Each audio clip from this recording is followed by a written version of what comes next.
오늘 이 시간 하나님께서 우리에게 주시는 말씀은 로마서 12장 14절에서 18절 말씀, 이어서 고린도 후서 5장 17절 18절 말씀 함께 보도록 하겠습니다. 먼저 로마서 12장 14절에서 18절의 말씀, 신약성경 257쪽입니다. 화면에도 나오니까요. 우리 같이 하나님 말씀 봅니다. 함께 봅니다. 너희를 박해하는 자를 축복하라. 축복하고 저주하지 말라. 즐거워하는 자들과 함께 즐거워하고 우는 자들과 함께 울라. 서로 마음을 같이 하며 높은 데 마음을 두지 말고 도리어 낮은 데 처하며 스스로 지혜 있는 채 하지 말라. 아무에게도 악을 악으로 갚지 말고 모든 사람 앞에서 선한 일을 도모하라. 할 수 있거든 너희로서는 모든 사람과 더불어 화목하라. 아멘. 이어서 고린도 후서 5장 17절 18절 말씀, 신약성경 291쪽인데요. 같이 보겠습니다. 함께 봅니다. 그런즉 누구든지 그리스도 안에 있으면 새로운 피조물이라. 이전 것은 지나갔으니 보라 새 것이 되었도다. 모든 것이 하나님께로서 났으며 그가 그리스도로 말미암아 우리를 자기와 화목하게 하시고 또 우리에게 화목하게 하는 직분을 주셨으니. 아멘. 인간은 끊임없이 관계를 맺고 그 관계 속에서 살아갑니다. 그만큼 관계가 중요하지요. 통계적으로 대인 관계가 좋은 사람이 직장 생활도 더 잘 적응하고 더 성공적인 인생을 살아간다고 합니다. 또한 훨씬 건강하고 장수하기도 한다고 합니다. 따라서 더 행복한 삶을 사는 것은 당연하지요. 그런데 우리가 사는 세상은 어떻게 보면 분노가 지배하고 있는 듯 보입니다. 3년 전에 증오와 분노를 이기지 못하여서 자기 아내와 두 아들을 죽인 그 아버지의 이야기가 있었고, 최근에도 비슷한 사건이 있었지요. 세상에서 가장 안전하고 또 따뜻하고 화목해야 할 가정에서 세상 어디에도 없는 끔찍한 사건이 일어나는 세상인 것 같습니다. 누가 화해를 청하고 화목을 말하면 사회적 약자로 여기며 또 시대에 뒤떨어진 사람으로 생각하는 사람도 있고, 어떤 모임이나 회의를 보면 언제나 강성이 주도하는 것처럼 보이기도 합니다. 화목을 말하는 자의 목소리는 잘 들리지 않고 목소리를 크게 하여서 분노를 표출하고 가만두지 않겠다면서 보복을 말하는 사람들이 모임을 지배하는 것이지요. 지금 우리가 사는 세상이 꼭 가인의 후손 라멕이 지배하던 세상과 어찌 보면 같아 보이기도 합니다. 창세기 4장에는 가인의 후손 라멕이 나옵니다. 그는 야다와 실라 두 여자를 아내로 맞이합니다. 그리고 그들 사이에서 자식을 얻습니다.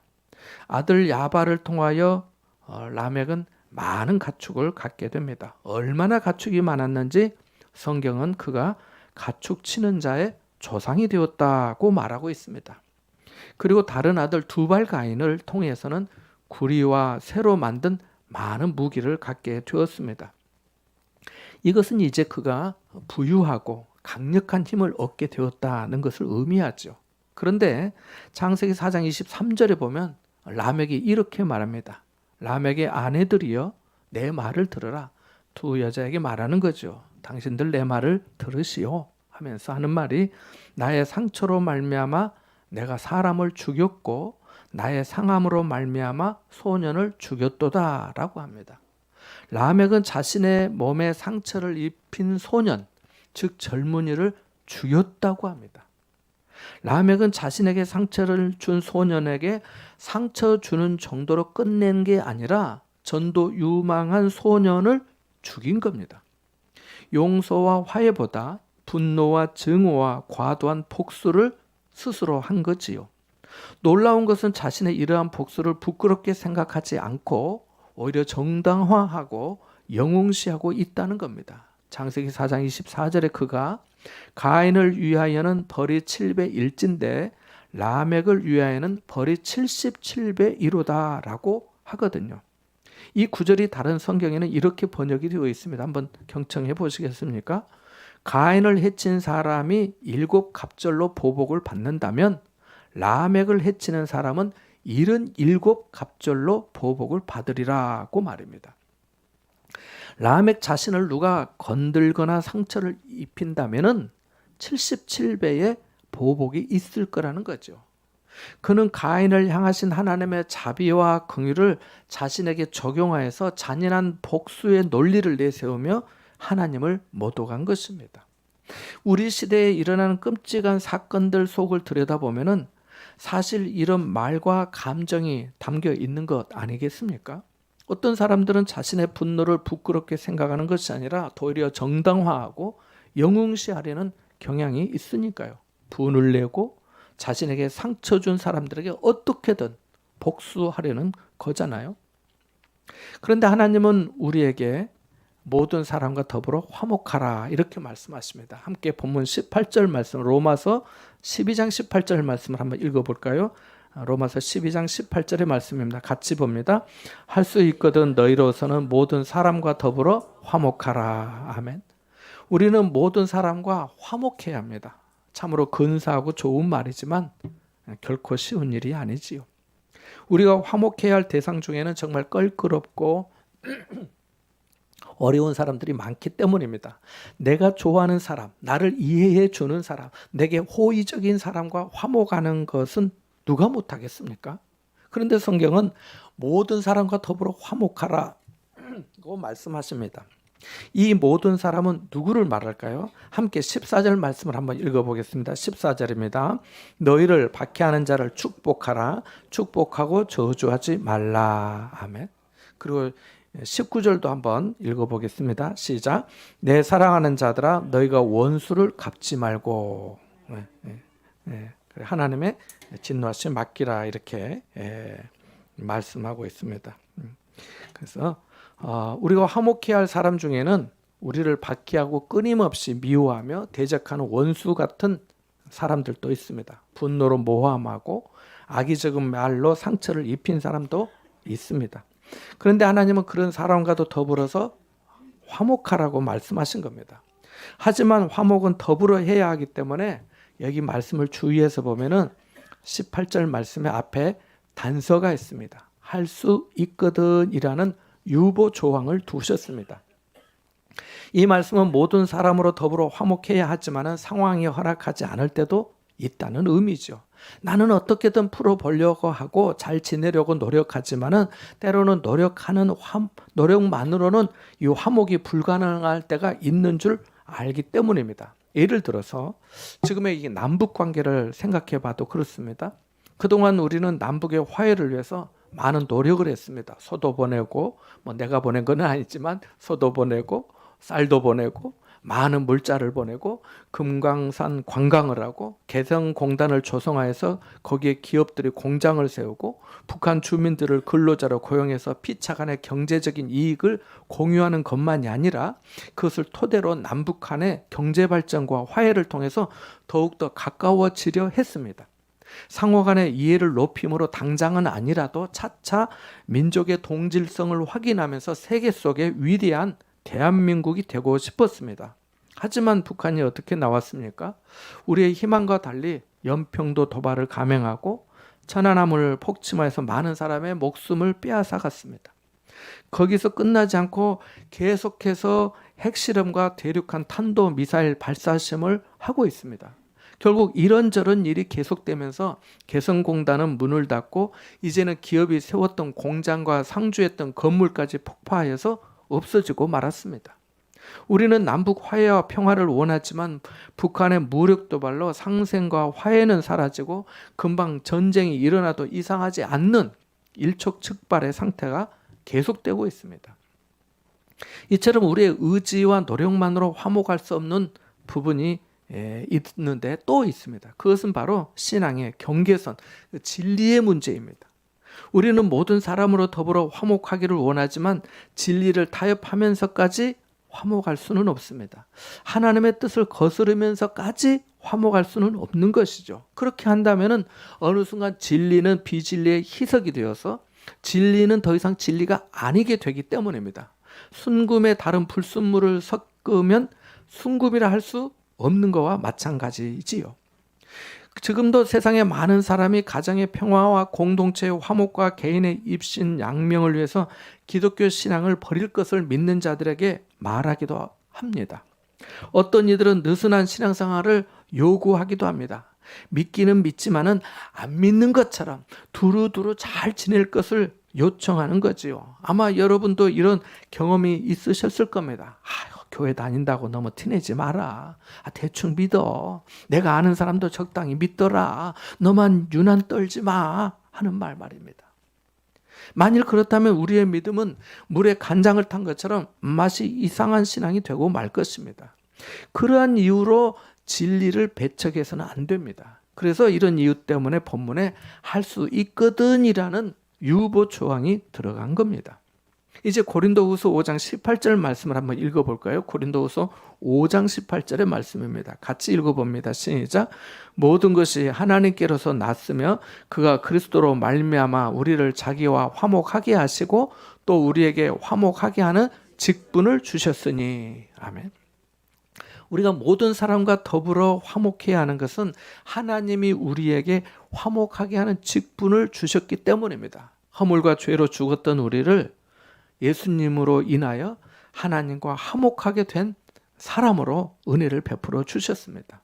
예수님은 십자가에 달려 죽으심으로 하나님과 원수 관계였던 우리를 하나님과 화목하게 해주셨습니다.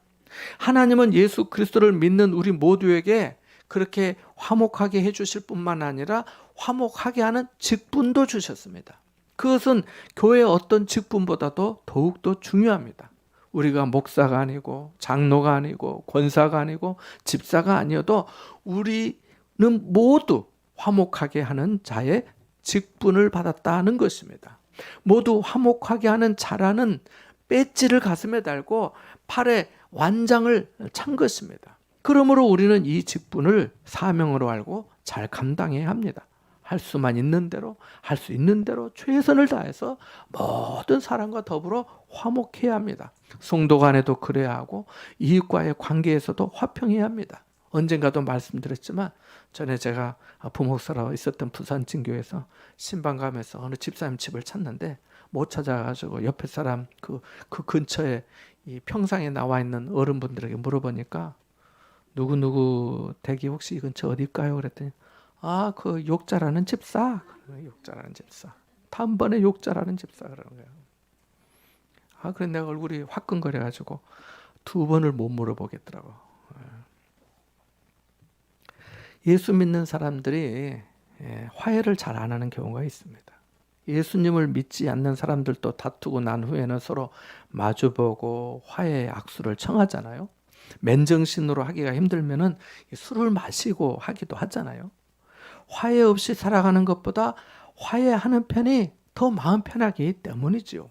목사인 저도 때로 불쑥 튀어나오는 말로 상대방에게 상처를 줄 때가 있습니다.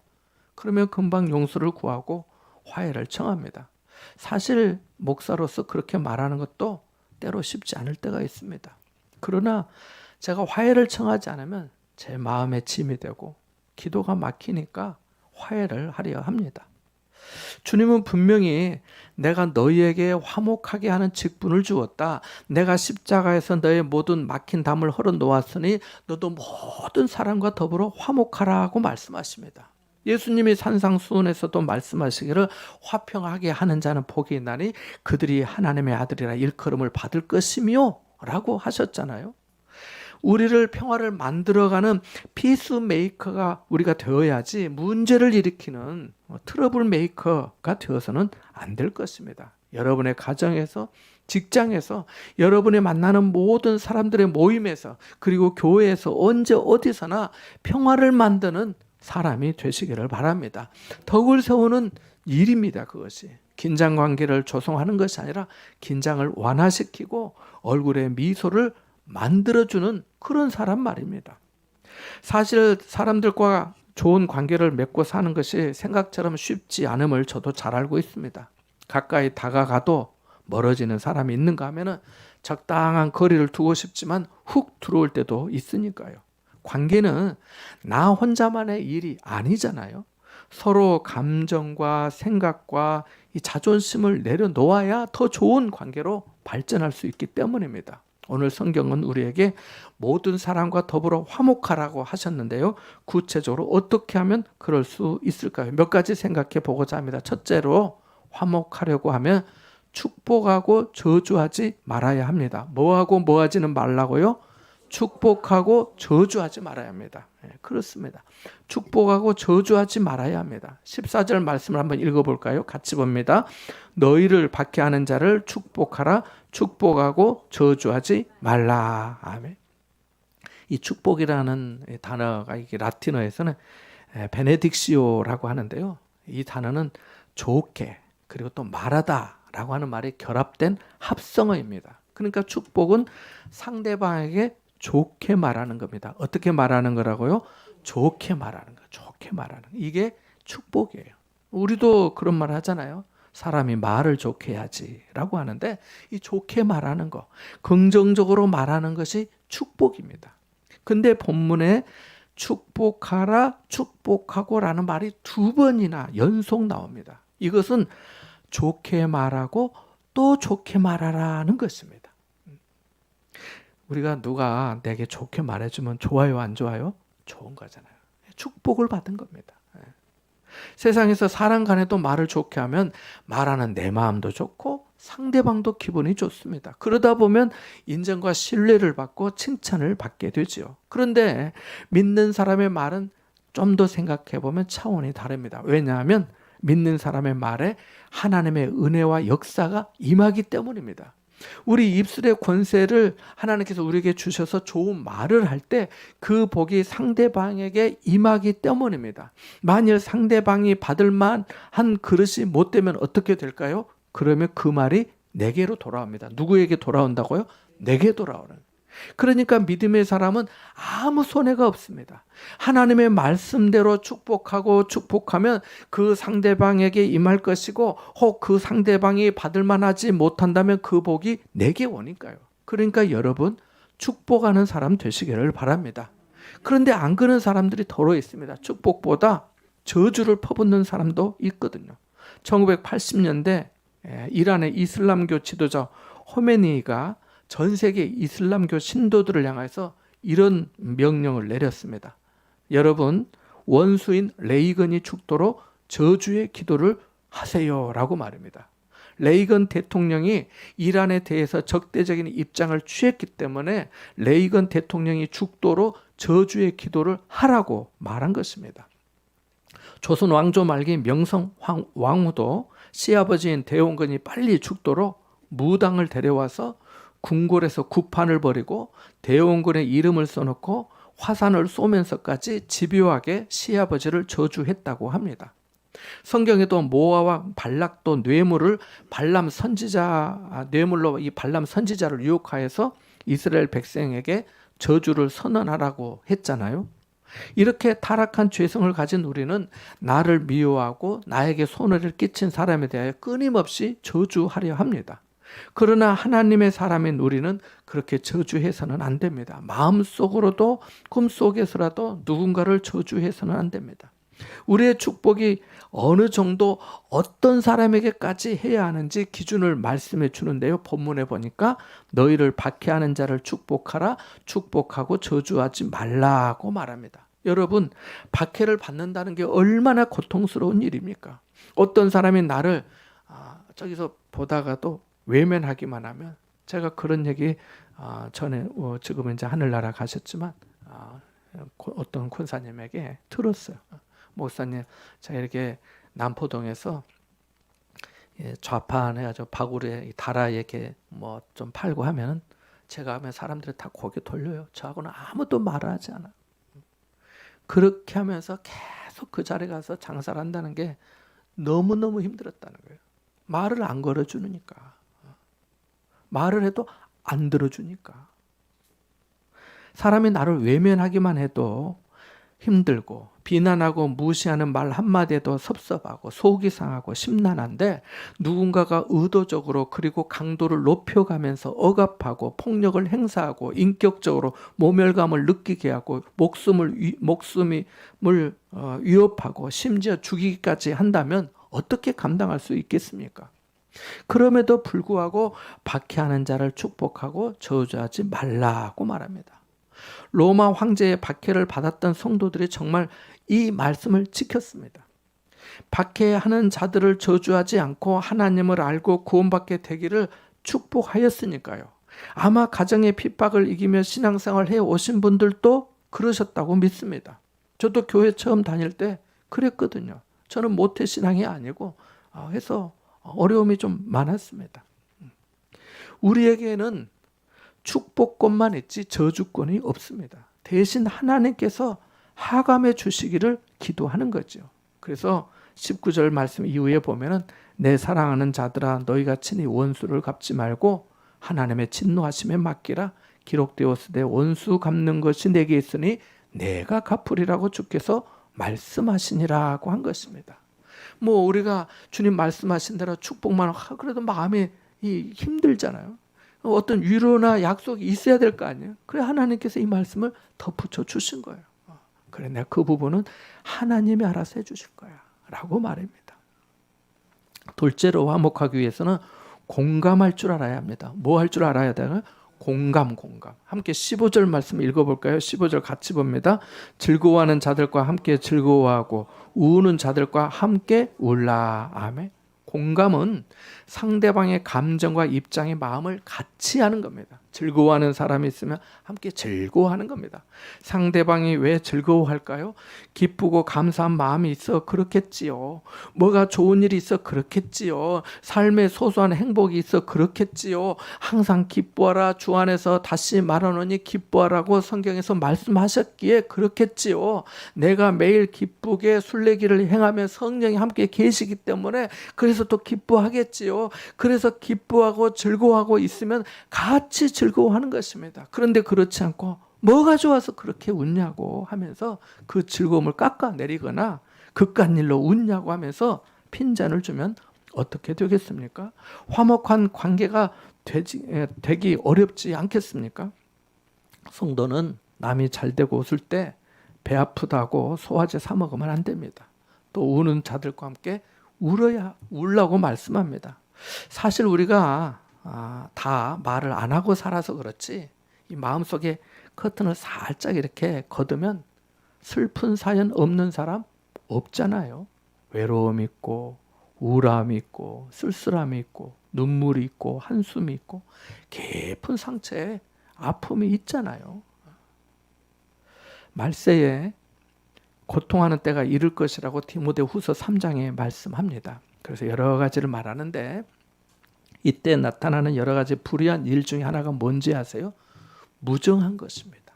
말세에 고통하는 때가 이를 것인데 그러면 이런 일이 생기고 무정한 것도 있을 거다 이렇게 말합니다.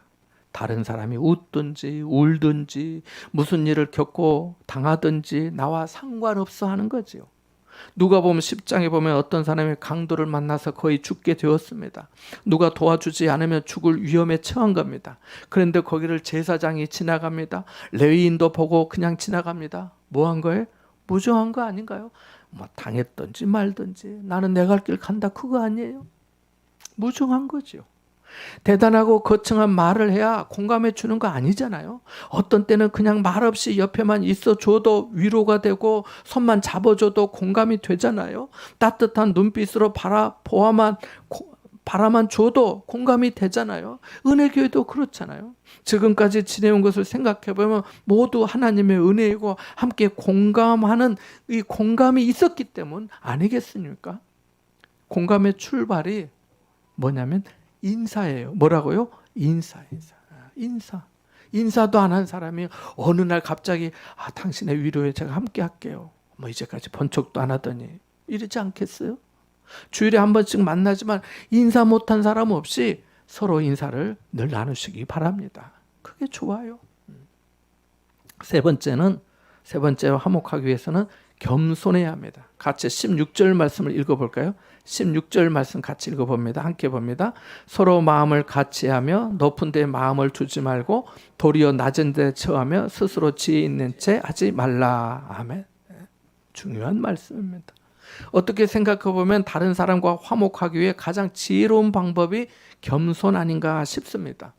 본문의 말씀처럼 높은 데 마음을 두면 다른 사람을 자기 아래로 생각하게 되고, 그러다 보면 교만해지고 소통이 안 되고 어렵고 불편하고 부담스러운 관계가 되기 때문입니다. 물이 위에서 아래로 흐르는 것처럼, 내리사랑이라는 말도 있는 것처럼 낮은 마음 겸손한 사람은 두루두루 관계가 좋습니다. 스스로 지혜 있는 채 하지 말라는 말씀도 같은 의미 아니겠습니까? 요즘은 똑똑하지 않는 사람이 없는 것 같습니다. 모두 다 잘 알고 똑똑하고 지혜 있고 통찰력이 있어서 웬만한 말이 아니면 설득이 되지 않는 것 같습니다. 바울은 빌립보 교회에 쓴 편지에 너희 안에 이 마음을 품으라 곧 그리스도 예수의 마음이니 라고 하였습니다. 그리고 예수님의 성육신과 십자가의 죽기까지 복종하심을 말하였지요. 예수님이 겸손의 왕이기 때문입니다. 예수님도 겸손하셨는데 우리가 교만하면 되겠습니까?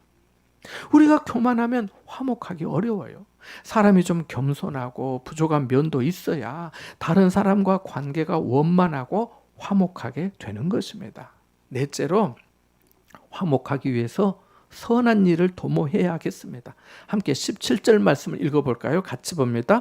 아무에게도 악을 악으로 갚지 말고 모든 사람 앞에서 선한 일을 도모하라. 아멘. 악을 악으로 갚는 것이 타락한 인간의 본성입니다. 그래서 자신도 모르게 악을 악으로 갚습니다. 그러나 하나님은 악을 악으로 갚지 말고 모든 사람 앞에서 선한 일을 도모하라고 하십니다. 엘리야 선지자를 이어서 이스라엘의 마병이며 병거였던 엘리사 선지자가 도단성에 있을 때 자주 이스라엘을 침략하고 약탈하던 아람 왕은 그를 죽이려고 말과 병거와 많은 군사를 보냅니다. 아람 군대는 엘리사가 있는 이 도담 성읍을 완전히 에워쌌습니다. 열왕기하 6장에 나오는 이야기인데요.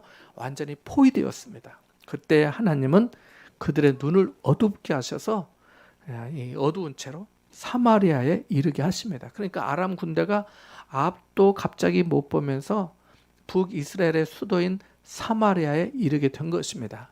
도착하고 나니까 그때 하나님이 눈을 열어서 보게 하십니다. 엘리사를 잡으러 왔던 군인들이 눈을 떠보니까 적국의 수도 사마리아 한복판에 와 있게 된 것입니다. 엘리사를 잡으러 온 군인들의 상황이 역전되었습니다. 그들은 완전히 포위되었습니다. 그야말로 도관에 든 쥐가 되었습니다. 이제 우리는 다 끝났구나. 집으로 돌아갈 수도 없고 여기서 죽겠구나 했습니다. 그때 이스라엘 왕은 당장 그들을 쳐 죽이자고 하지만 엘리사 선지자가 이렇게 말합니다. 왕이여, 치지 마소서. 칼과 활로 사로잡은 자인들 어찌 치리이까? 떡과 물을 그들 앞에 두어 먹고 마시게 하고 그들의 주인에게로 돌려 보내소서라고 합니다. 결국 이스라엘의 왕은 엘리사의 말대로 적군을 위하여 큰 잔치를 베풀고 그들로 먹고 마시게 한 후에 다시 다 돌려보냅니다. 엘리사는 자신을 죽이려 한 악한 사람들에게 악으로 갚지 않았습니다. 악을 선으로 갚았습니다. 이것이 믿음의 선한 싸움 아니겠습니까? 용서할 수 없는 사람을 용서하고 안아주는 거가 선으로 악을 이기는 거 아니겠습니까? 텔레비전 프로그램을 진행하던 이 뽀빠이 이상용 아저씨를 알 겁니다. 뽀빠이 이상용 씨가 언젠가 전라남도 곡성에서 107세의 할아버지를 만나서 인터뷰를 했습니다. 할아버지가 나이가 얼마라고요? 107세, 107살. 와, 엄청 많으시죠? 이상용 씨가 물어봤어요. 할아버지, 이렇게 오래 사신 비결이 뭐예요? 라고 물었더니 할아버지가 이렇게 대답한 겁니다. 할아버지가 뭐야? 형님이라고 해 불러 그냥. 그래서 다시 이상용 씨가 물었습니다. 아, 형님 죄송합니다. 형님, 오래 사신 비결이 뭐지요? 그랬더니 할아버지가 비결은 무슨 안 죽으니까 오래 살았지 하더랍니다. 대답을 유쾌하게 하시는 할아버지에게 이상용 씨가 다시 물었습니다. 형님도 그동안 살아오며 미운 사람이 많았을 텐데 어떻게 그걸 다 참고 사셨어요?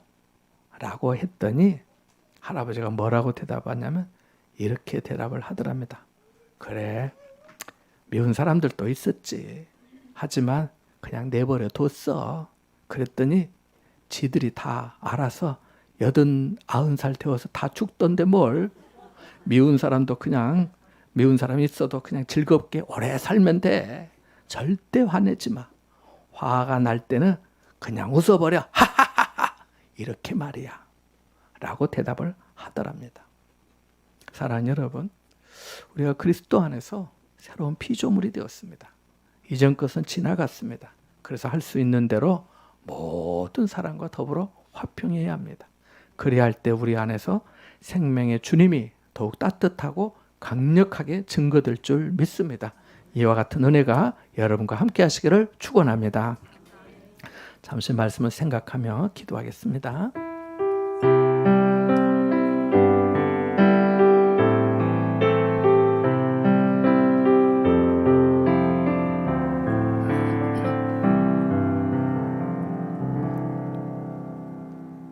하나님 아버지, 저희가 축복하는 사람으로 살게 하옵소서. 즐거워하는 사람과 함께 즐거워하고 우는 사람들과 함께 눈물을 흘리며 공감할 줄 아는 사람 되게 하시고 겸손한 마음으로 살게 하시고 모든 일에 선한 일을 도모하도록 은혜를 베풀어 주옵소서.